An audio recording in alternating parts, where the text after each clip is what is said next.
Hello everyone, welcome back to my channel. Today, I'll bring you another emotional episode in the love story between LyTuDiep and James. Recently, Diep has been constantly followed by strangers, even little Nhi has been watched, leaving the mother and daughter living in fear and uncertainty. At the same time, John, the man who once made serious mistakes in the past but was given a second chance by James and Diep, is now doing everything he can to protect them, as a way to repay their kindness. But, who is truly behind all of this? Will John be able to stop the dark plot closing in on Diep and Nhi? And how will James react when he learns that the woman he loves is in danger? All will be revealed in today's video. Stay tuned to find out what happens next. Morning sunlight slipped through the cracks of the rotting wooden walls, casting soft rays on the floating dust in the air. Inside the old house, the furniture was covered with a thick layer of dust, cobwebs hung heavily in the corners. The scent of dampness and aged wood mingled together, a faint, musty fragrance that felt strangely familiar. John stepped inside. His shoes pressed against the dusty tiles with a faint sound. He stood still, letting his gaze wander slowly across the room, the place that once was Diep's home, a place he had once visited, laughed in, and believed he would never lose. Now, all that remained was emptiness, quiet, old, and hollow, just like his soul after years of wandering through mistakes. He gently placed his hand on the cracked wall, feeling the peeling paint beneath his fingertips. A sting rose in his eyes, and he took a deep breath to steady himself. Years ago, I had everything, he thought. A home, people who trusted me, and love that I failed to cherish. Because of greed and foolishness, I destroyed it all, even the faith of those who were kind to me. The sunlight streamed through the window, falling across his face, half lit, half in shadow. The line between past and present, between guilt and the desire to make amends, seemed as fine and fragile as the crack running across the old wooden plank. He stayed silent for a long time, then exhaled softly. I don't need luxury anymore, he whispered to himself. I just want to live decently, and start over. John began to clean. He rolled up his sleeves, took the old broom from the corner, and swept away the thick dust. Each stroke of the broom felt like a new breath for the house. He cleared the cobwebs, wiped the windows, straightened the tilted wooden table. Then he lit the charcoal stove in the kitchen. The small flame flickered, reflecting in his eyes, warm and full of determination. The smoke from the stove mingled with the sunlight, drifting gently out through the doorway. Birds chirped outside the porch, blending with the sound of the broom sweeping the floor, together forming a tender morning melody. He found an old porcelain cup with a chipped rim, filled it with water, and sat down on the doorstep. Steam rose from the cup, curling in the sunlight like a thin, silver mist.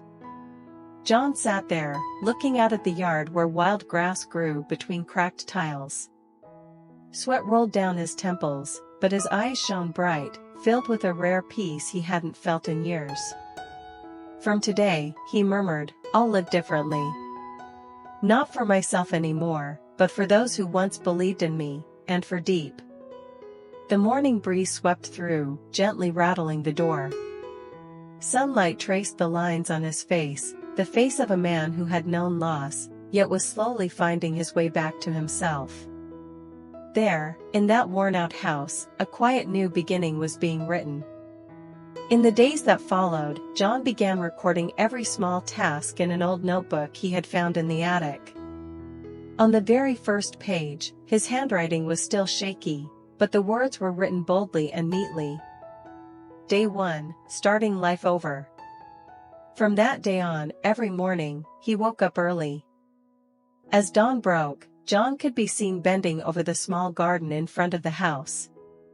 He pulled out weeds, tended to the roots, and rebuilt the broken fence. His hands were rough and tanned, yet there was something steady and peaceful in his eyes. He took care of a few chickens he had just bought, rebuilding their coop from old wooden boards. When the rain came, he climbed onto the roof, patching leaks with scraps of tin he had collected. Every little task was written carefully in his notebook, tidy, deliberate, as if he were rewriting his own life story. The pages filled up, line by line. Day 3, cleared the firewood shed. Day 5, the roof no longer leaks. Day 7, planted the first vegetable seeds. Each evening, after finishing his work, John sat at the table and opened an old book James had once given him, The Power of Starting Again. He read slowly, sentence by sentence, letting the meaning of forgiveness and patience sink in. No more alcohol. No more friends who had once dragged him down. Now, it was just him, the little house, and a life being rebuilt from ashes.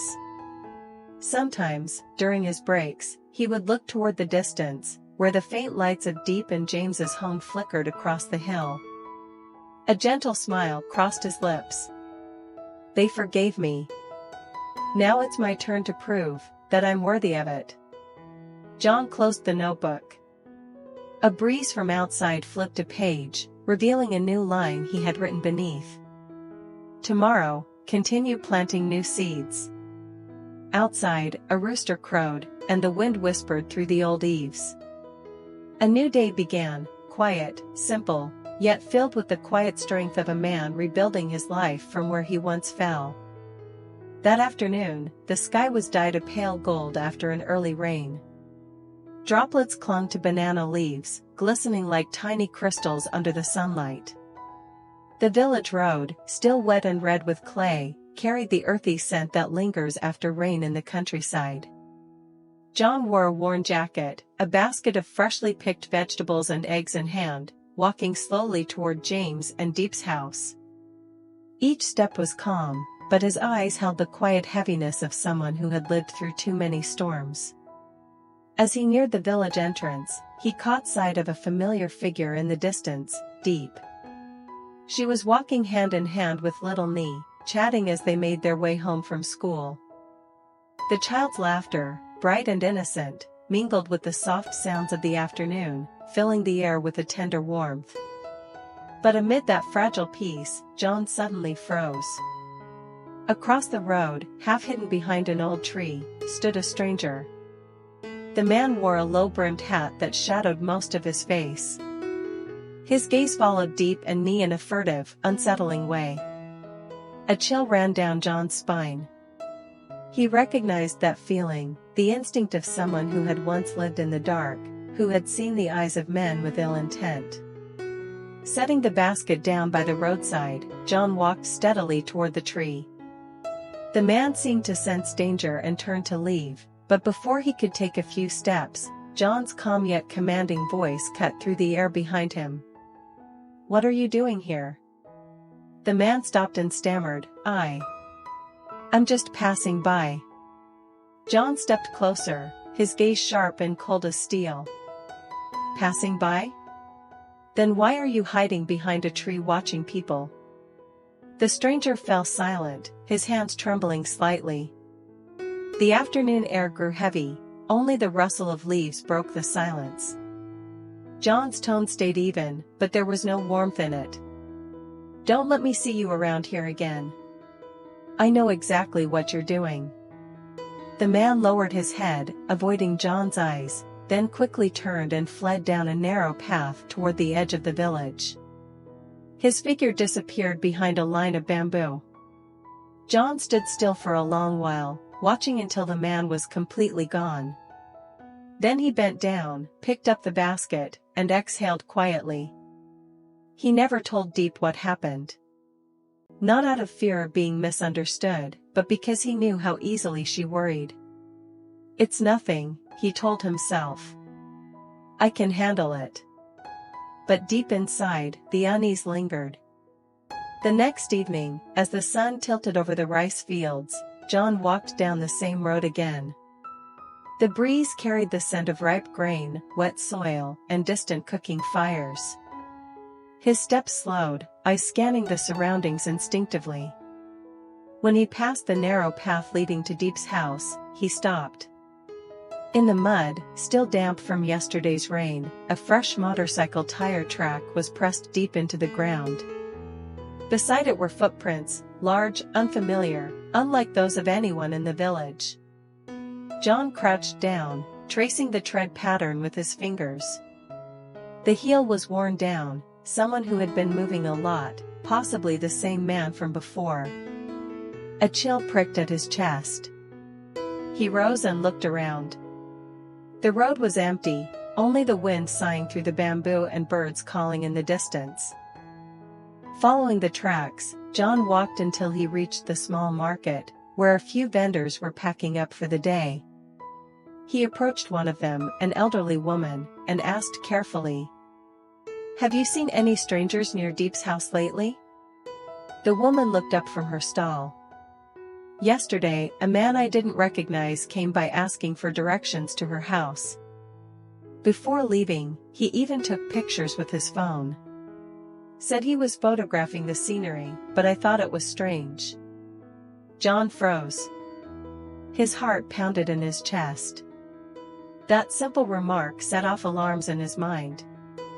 He pulled out his phone, photographed the tire marks and footprints, and jotted a note.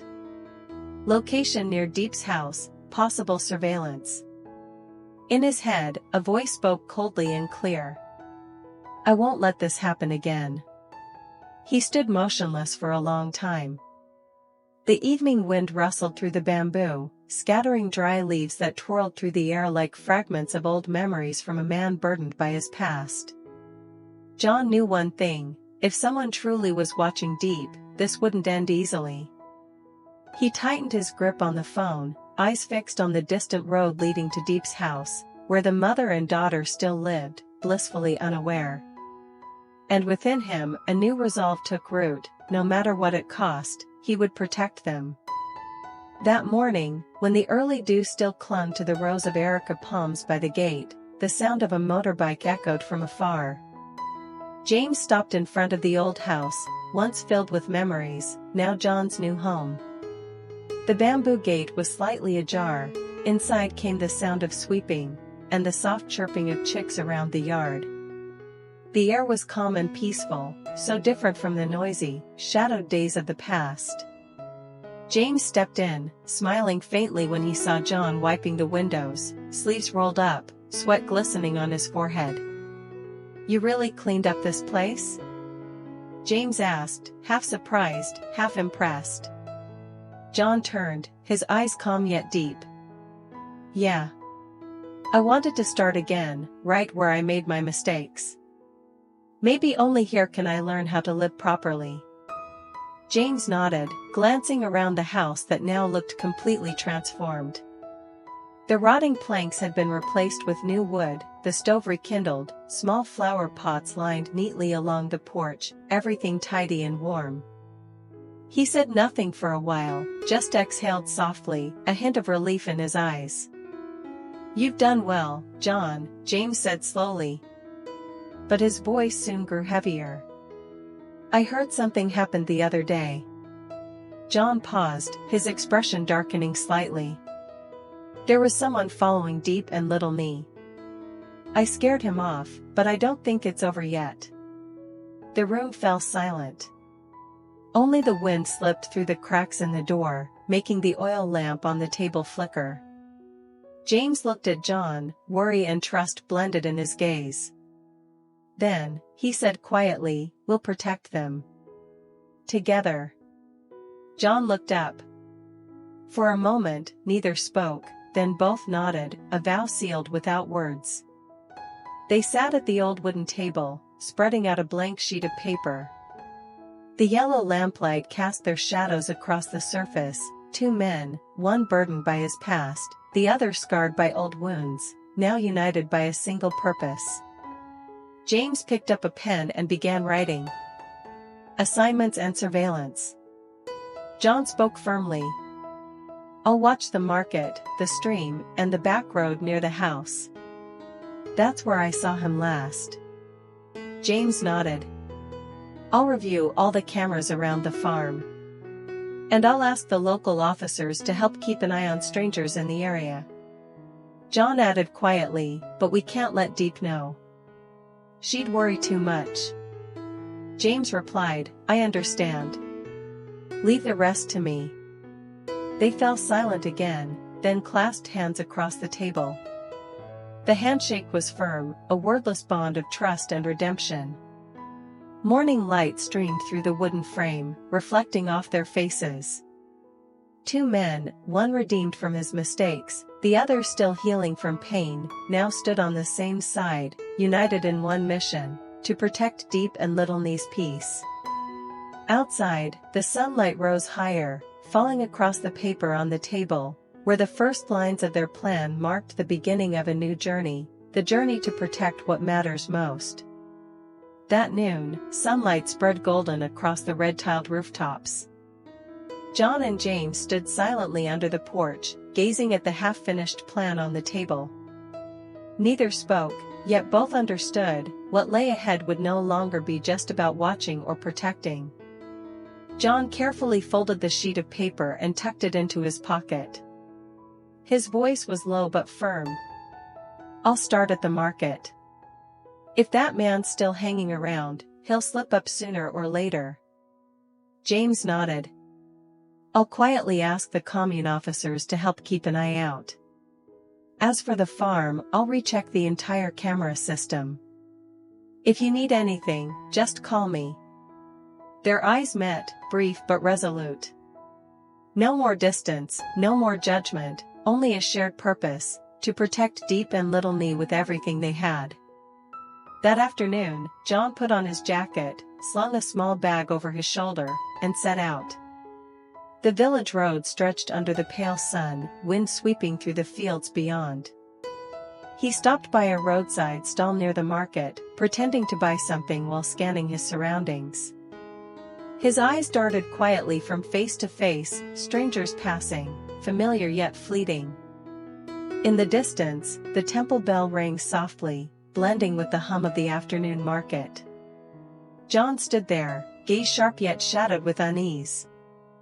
If someone really is watching Diep, then he has a reason.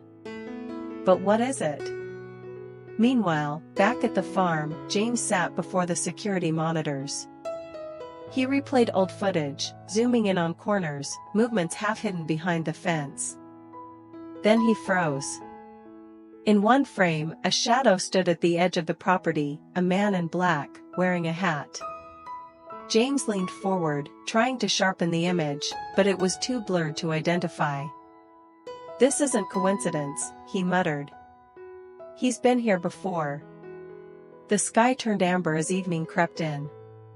Two men, in two different places, quietly followed the same faint trail, a trail that might lead them to the truth, or reopen a door to the past they thought was long closed. John stopped at the old tree where he'd first confronted the stranger. The ground still bore faint footprints. He crouched down, eyes narrowing, and snapped a photo. Zooming in, he noticed something, a small emblem embossed on the shoe sole. A mark he hadn't seen in years, one belonging to the group he once worked with, back when he'd lost his way. His throat tightened, his hand trembled as he clenched his phone. No, it can't be, he whispered. But deep down, he knew, a piece of his past had returned. And this time, it was coming for the very people he wanted most to protect. Everyone stumbles.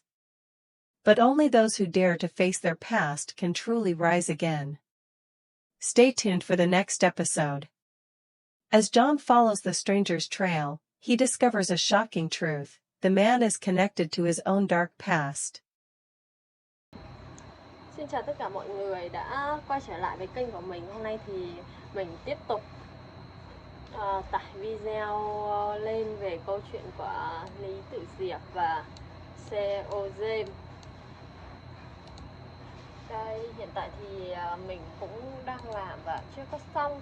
Thì mình đang hoàn thành bước cuối cùng là đặt tên video. Mình cũng chưa biết là nên đặt tên video kiểu gì cho nó hay và nó hấp dẫn hơn. Thì mình vẫn đang cố gắng để có thể hoàn thành sớm nhất có thể. Và hơn nữa thì mình đang quay một video phút cuối đây thì mình sẽ nối vào video. Mình cũng chưa biết nên đặt tên kiểu gì đây này.